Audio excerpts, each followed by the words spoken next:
Please like and subscribe to our channel and click the bell icon to get new video updates.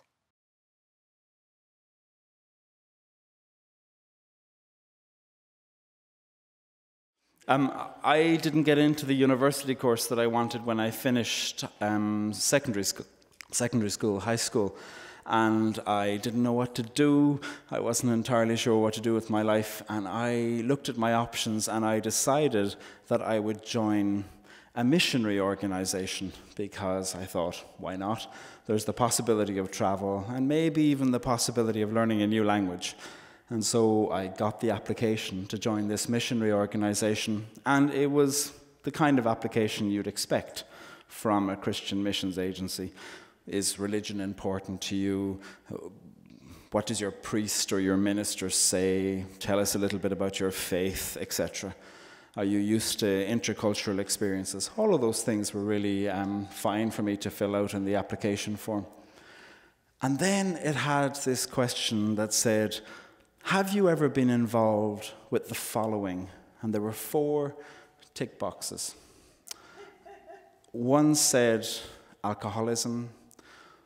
One said the occult. One said drug addiction. And the last one said homosexuality. And I had never come out to anybody at that stage. But I'd known that I was gay since before I knew what gay meant. And I looked at this application form and the world fell apart. And I thought, I won't apply, but I had no other options really. I didn't know what to do. And I went and I got a youth group leader from a church youth group. And I said to him, I need to talk to you about something. And he said, okay. And I said, come over into the corner. And I opened my mouth to talk, but I couldn't. I had no language. I just started to weep instead. And not a kind of a nice relief kind of weeping. This was the kind of weeping that hurts and gets worse, and where you feel like your tears are from acid. And then I said to him, I have to show you something. And he was like, okay. And I went and I got the application form, and I opened to the page, and I pointed to that box, and I said, I have to tick the homosexuality box. And I saw his shock. He was a young man too. He was 24, I was 17, and he didn't know what to do. And then he started to tell me a story. He told me about a time that he had been at a big prayer gathering, and there was somebody there saying, we want to pray for people here who are in pain. We want to pray for people here who are in pain. And he was feeling really awkward because he was in pain, but he was too embarrassed to go up. Because the reason he was in pain was that his left testicle was quite sore.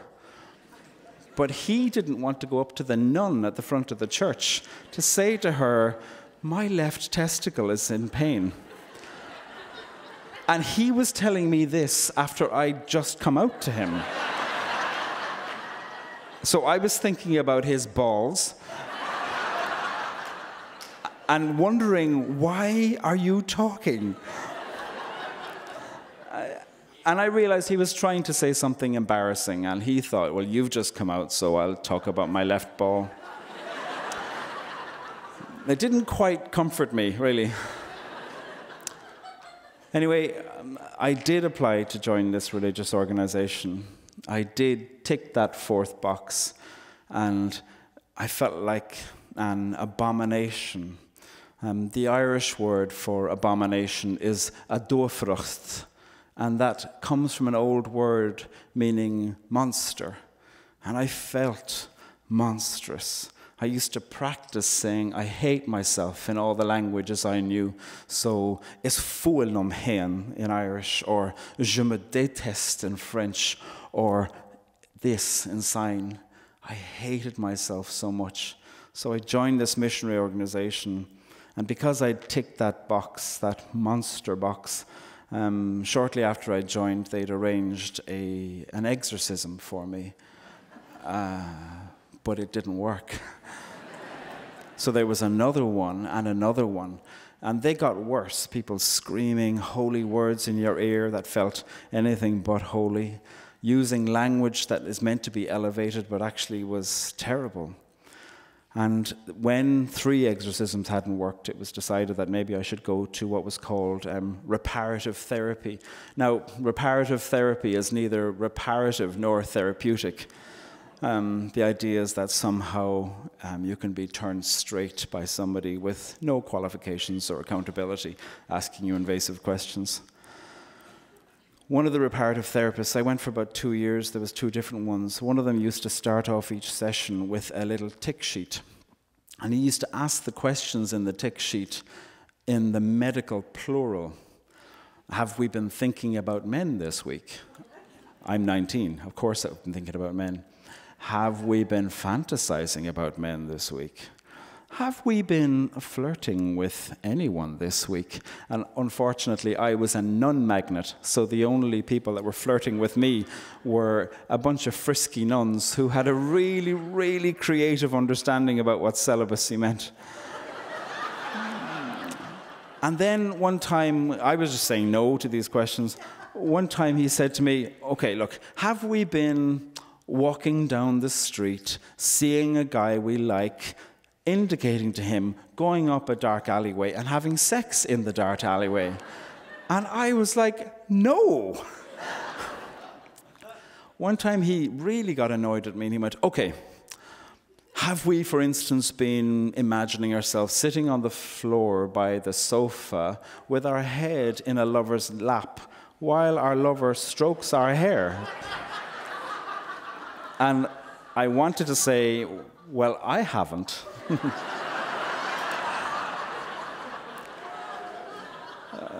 The reparative therapy all ended at one point. The therapist had become really fixated on getting me to talk about which parts of a woman's body I found most attractive. And I felt like I was being schooled in misogyny and predatory masculinity. And I said to him, I don't want to have the kind of sex you want me to want to have.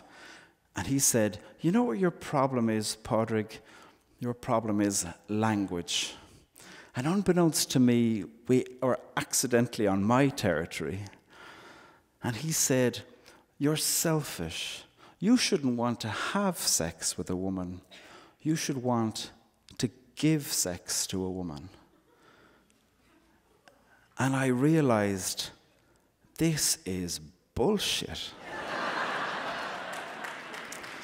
And it all fell apart. And the exorcism happened. And the monster box broke open. And I walked home, never went back.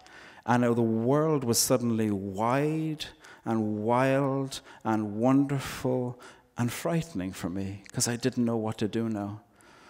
For the next number of years, I studied language, I studied theology, I studied communication, I studied conflict, because I was determined to find a way to rescue me through language and perhaps be involved in the work of rescuing other people through language from these kinds of abominable experiences of being cured from being LGBT. I became convinced that if we learn how to exercise the muscle of our tongue, we might be able to use language in a way that can save us, not shame us. And so for 20 years now, I've worked with thousands of people who would come from a conservative or negative point of view regarding LGBT people, about what does it mean for us to have meaningful, difficult conversations with each other. And in one room, it was about 15 of us, 3 or 4 LGBT people, the rest clergy, who came from very conservative backgrounds, who had been brave enough to come to this engagement, sometimes at some risk from their own congregations. And we were there talking over a 2-day residential experience. And those experiences can be awkward. You're always experimenting with language with each other. When I'd said something once, one of the people in the room had said, I had never realized that homosexuals were capable of love. It's great to realize that. And part of me was glad, and then part of me was like, what? And somebody else in the room was really nervous and said, I will never officiate at a gay wedding. I will never officiate at a gay wedding. And I thought, I'm going to take an experiment with language. And I said, do you know any gay people who'd want you at their wedding? And I tried to be gentle, but you can never shame somebody into thinking something better about you. And I wasn't trying to shame her, but I think she was shamed, and so that was never going to work. It got to the end of this 2-day experience, and just about a minute before we were about to finish, the person in the room upon whom I had hung all of my anxiety, I always do that in a room, I choose one person and my unconscious projects everything onto them. And so this guy, just a minute before we were finished, said, I have a question for the homosexuals in the room. I thought, oh God, I've failed. This has not been a success. And I thought maybe I should say, email me. Or you could have said it earlier on. I could have said all these kinds of things. But the night before, he and I had had an unexpected encounter, because over making a cup of tea, he had said to me, I hope you appreciate the sacrifice I've made in coming to this event. I said, oh, sure, I do. And he said, I'm missing my favorite television program. I'm like, oh gosh, that's not that much of a sacrifice. And I said, what's your favorite television program? And he told me it was a political TV show from back home, a current affairs news program. And I said, oh, my partner, Paul, is the producer. And he was like, what? And he knew Paul's full name, because he's that kind of a geek that knew the name of everybody involved in the show. And he seemed to be caught between this moment of wanting to ask me all the insider information about this TV show, but to do so, he'd have to acknowledge love between two men. And his curiosity won out. And so he did ask me all these questions. So this had happened just the night before. So there we were a minute before we were finished. I was exhausted. I just wanted to go home. And I said, okay, what's your question? And he said, my question for the homosexuals in the room is, how many times since we got together 2 days ago have my words bruised you? And suddenly I wasn't tired anymore. Curiosity unfolded between us. Wonder sprung up in the interactions between us all. And somebody in the room, one of the other LGBT people, said, oh, you're fine, you're nice, don't worry. And he went, no, don't patronize me. How many times? So one guy said, I've given up counting after the first night.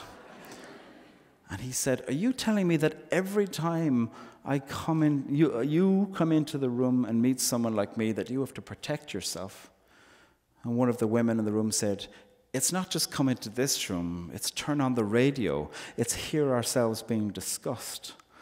And he said, I have some work to do. And I watched him save himself with language. And I watched him save the room with language. And I watched him save me from putting him into a monster box that I had spent so long trying to get out of. Thank you.